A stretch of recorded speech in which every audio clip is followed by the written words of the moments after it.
What's up? We're going to do a little quick Bible study here. Matthew, the 25th chapter.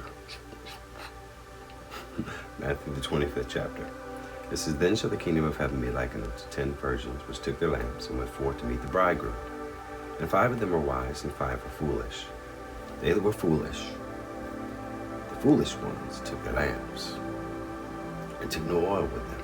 But the wise took oil in their vessels with their lamps. When the bridegroom tarried, or took his time to delay a little bit, they all slumbered and slept. But at midnight there was a cry made, Behold, the bridegroom cometh, go ye out to meet him. Then all those virgins arose and trimmed their lamps. And the foolish said unto the wise, Give us of your oil, for our lamps are gone out. They're going out. Our lamps is going out. Our lamps are going out. But the wise answered, saying, Not so. No, don't think so. Lest there be not enough for us and you. But go ye rather to them that sell, and buy for yourselves. And while they went to buy some oil, the bridegroom came, and they that were ready went in with him to the marriage, and the door was shut. Afterward came also the other virgins, saying, Lord, Lord, open to us. After they went unprepared, had to go get the oil. Came back, knocked on the door. Said, Lord, Lord, open to us. But he answered and said, Verily, most assuredly, truly, I say unto you, I know you not. I don't know you. Watch therefore, for ye know neither the day nor the hour when the Son of Man cometh. It was 10. 5 were wise, and 5 were foolish.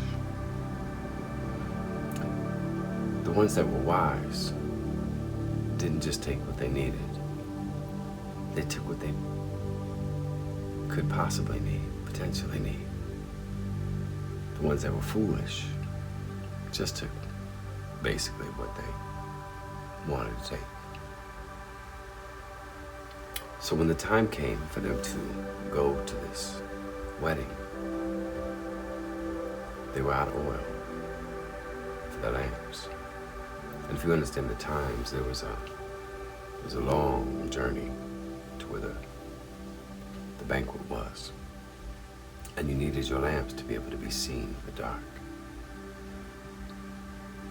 I asked someone today a question that I ask often, what do you want? So many people say that they want this, and they want this, and they want this, but I always replay a conversation I had with a young man a long time ago who wanted to be a basketball player, and I looked at him and said, no, you don't. No, you don't. He got really offended that I would say something like that. And then I said, no, you don't want to be a basketball player, bro.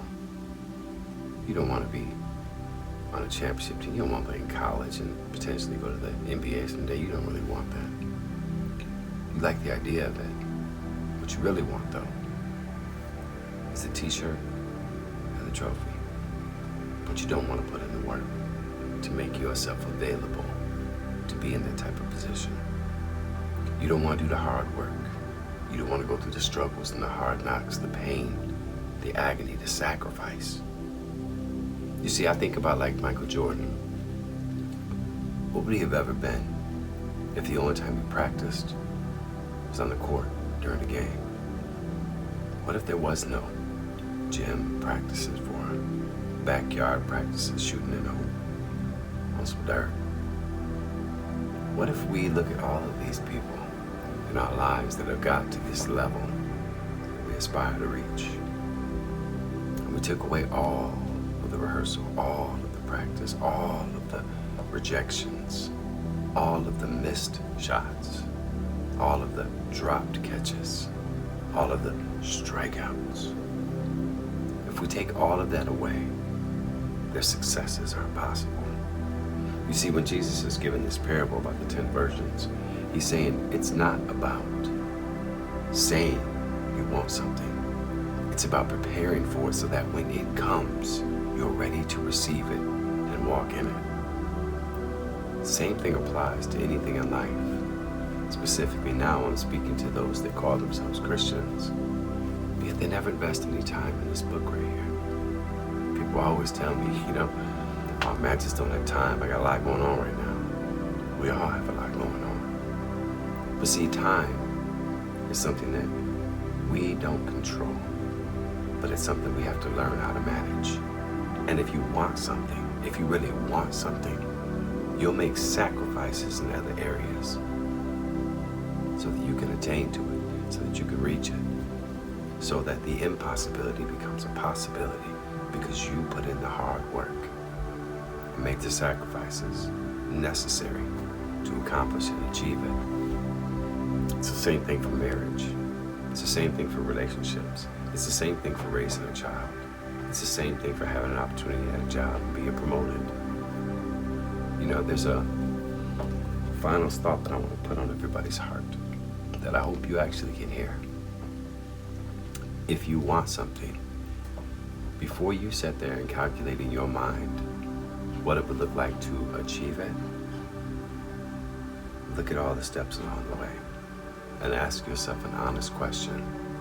Am I willing to attempt to go up that ladder knowing that at any point in time I could slip? And by grabbing onto that ladder and holding so I don't slip too far, it's gonna hurt a little bit. Then I gotta regain my balance, regain my composure, and I gotta continue. And sometimes I gotta climb up steps that I've already climbed up and I fell down. See, I'm gonna press toward the mark for the upper call of God, and I'm gonna forget those things which are behind me. This is a standard that a Christian should live. It's a standard that a husband, a wife should live. We should always be focused on the prize, but not neglecting the process. The process is the perfection so that when you get to that ladder top, you're able to not only make it there, but be a victory and be a person that people can love. Peter said, always be prepared to give a reason for the hope that is within you. Jesus said, you are the light of the world, a city set on a hill that cannot be hidden. We're called to stand out. We're called to shine, and we're called to win. But you gotta be willing to make the sacrifices so that winning is a possibility. I love you. God bless you. We are Red.